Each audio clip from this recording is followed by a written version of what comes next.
I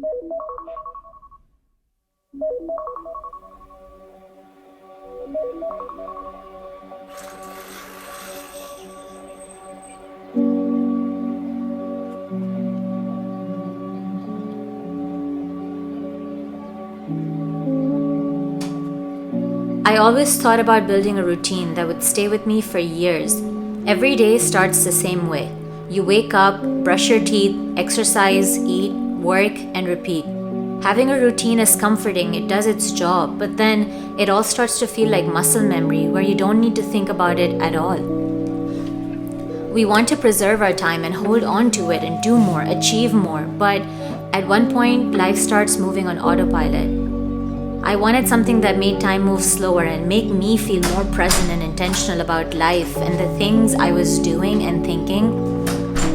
But somewhere along the way, the days started to blur together. That's when I decided to experiment with journaling. To my surprise, it was the pattern breaker that I was looking for, a pause, and something that made me feel present and more connected with my conscious and unconscious mind. After 60 days of doing it, here's what I learned.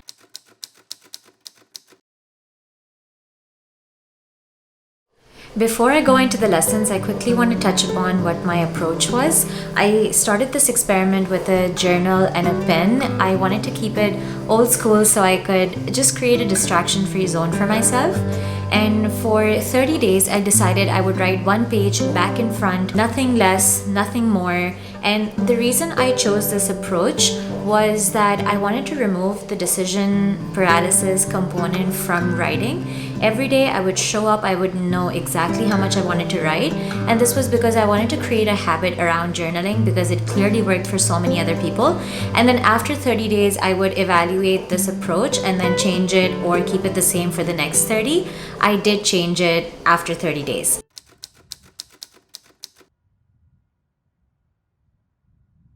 Journaling, I found, is a really good way to calm down your mind.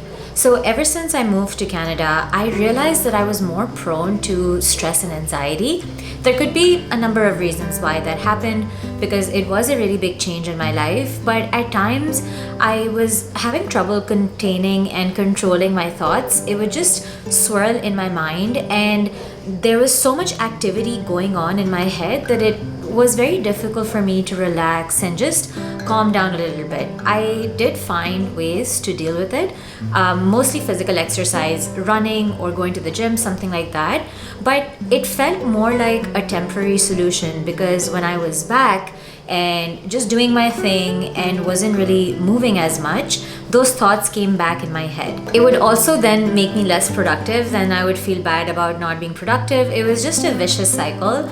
But with journaling, I found that it was a way to dump all your thoughts in one place and then just see them in front of you. And I was able to distinguish between what was worth spending my time on and what was just not in my control. And so it was better for me to just go with the flow. And whatever was in my control, I started to take a few steps to solve the issue or maybe think about what I could do next. And so I found that it was a really good way to empty out my mind because it was all there and I was able to, connect the dots. I feel that your mind is louder than you think until you give it a space to speak. The second lesson that I learned was that journaling helps you identify patterns in thinking, it helps you identify your interests, and it helps you set goals. If you're noticing something every single day, your mind is clearly giving you a signal that this one particular thing that you're thinking of is of interest to you. Now, if it is something that you are frustrated by, for example, it's a project at work that you never enjoy doing, now you realize and now you identify that that is something of concern to you and you can figure out ways to change it, make it better for yourself. But if you are not writing down those thoughts, you will never be able to connect those dots or figure out that this is something that you want to work on. You can start setting goals and you can start creating a vision board or you can start working towards something. For example, for myself, when I was living in Waterloo, I realized that whenever I was frustrated, I would write about how I wanted to move out of Waterloo. And when I wrote it down, I realized how strong that feeling was. And so I knew that as soon as I would get a full-time job, the first thing I wanted to do was move out of Waterloo, because that was a pattern and a thought that came up over and over again. Had I not been writing it down, I wouldn't have realized how strongly I wanted it, and I might have delayed that process. But because I knew how much I wanted it, I did not delay that process. And as soon as I got my full-time job, the first thing I did was start apartment hunting, and I moved to Toronto after that. The third thing I learned, and this is something that was a very important lesson for myself at least, is you realize how you talk to yourself. What I realized was that I was very self-critical, especially when I was going through that period of unemployment and I was getting interviews but also rejections. I just was not very kind to myself. I started finding faults in everything. I was not happy with my health routine, my fitness routine.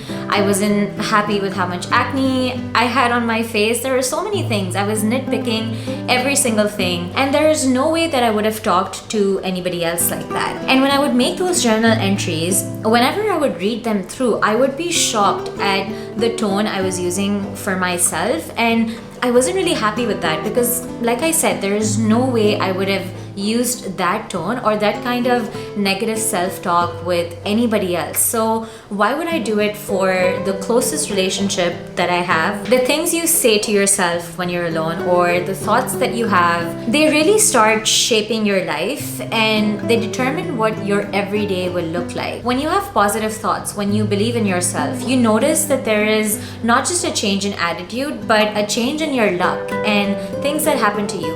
Good things start happening to you, or you see them in a positive light, and instead of being upset about things that are happening, you look for lessons that you can learn. But the first step to do that is to change the tone that you take with yourself. So now whenever I have some thoughts about myself, or I talk to myself in a way that is not very positive, I'm more conscious about it and I change that tone. The fourth thing I learned is that journaling really helps to slow down time. When you're in a routine and things are on autopilot, the days fly by really fast and you have nothing to show for it. You don't really know if you're achieving the things that you want to achieve.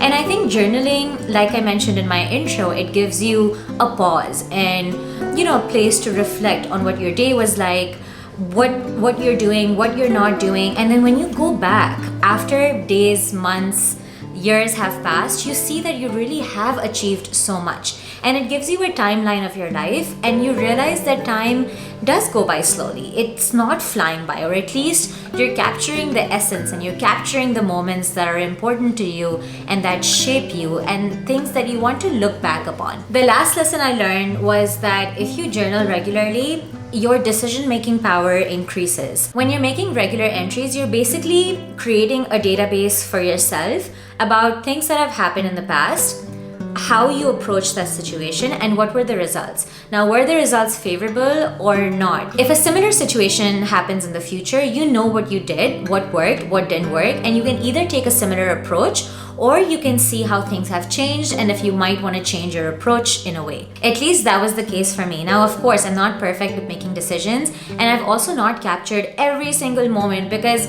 it's not possible when you're only writing a page or a page or two, and you also don't want to go overboard with your journaling. It would be like going to the gym one day and working on your legs for 4 hours and then never going again because you're sore for life. You know what I mean? So even though my entries weren't as long and I didn't have that big a database and I've only been doing it for 60 something days, it still helped me with my decision-making process because I was more connected with myself and I understood myself better as a result. I would encourage you to try and journal for a little while and see how that works, especially if you're someone who's not really into journaling or if you don't really think that it's worth your time. Trust me, it is. Try it out for 30 days. If it doesn't work, you can always just discontinue it, but it would be a fun experiment. And if you're at all interested on other things that I talk about, don't forget to subscribe to my channel so that the YouTube algorithm gods can serve you another one of my videos whenever I post.